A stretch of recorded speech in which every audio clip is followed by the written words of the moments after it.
অন্তর্বর্তী সরকারের সময়েও নারীরা লাঞ্ছিত হচ্ছে। হাসান হাফিজ। কবি হাসান হাফিজ বলেন, নারীদের পুরুষ শাসিত সমাজে উঠে আসা একটু কষ্টকর। অন্তর্বর্তী সরকারের সময়ে এসেও নারীরা লাঞ্ছিত হচ্ছে। আমরা এর জন্য দুঃখ প্রকাশ করছি। শনিবার দুপুরে জাতীয় প্রেস ক্লাবের ভিআইপি লাউঞ্জে সাপ্তাহিক পংক্তি পত্রিকার দ্বিতীয় বর্ষপূর্তির অনুষ্ঠানে এসব কথা বলেন তিনি।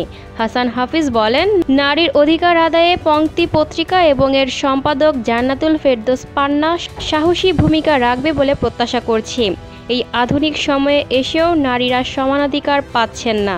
নারীরা তাদের হিসেবে দেখতে পাওয়ার আশা প্রকাশ করেন হাসান হাফিজ। জাতীয় প্রেস ক্লাবের সাধারণ সম্পাদক আয়ুব ভূঁইয়া বলেন, বাংলাদেশের সমান অধিকার নিশ্চিতে পান্না ও তার পত্রিকা অগ্রগামী ভূমিকা রাখবে। আজকে সাপ্তাহিক পত্রিকার সম্পাদক হলেও সামনে তাকে দৈনিক পত্রিকার বর্তমান প্রেক্ষাপটে একটা পত্রিকা বের করা কতটা কঠিন। একজন নারী হলে সেই কাজটা আরও একটু বেশি কঠিন হয়।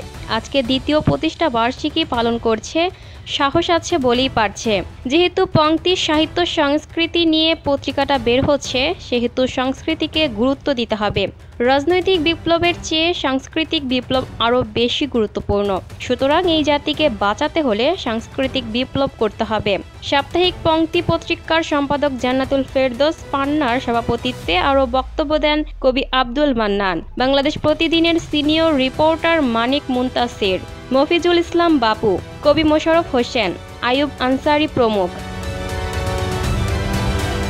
Lucky Akter, People Voice Television, Dhaka.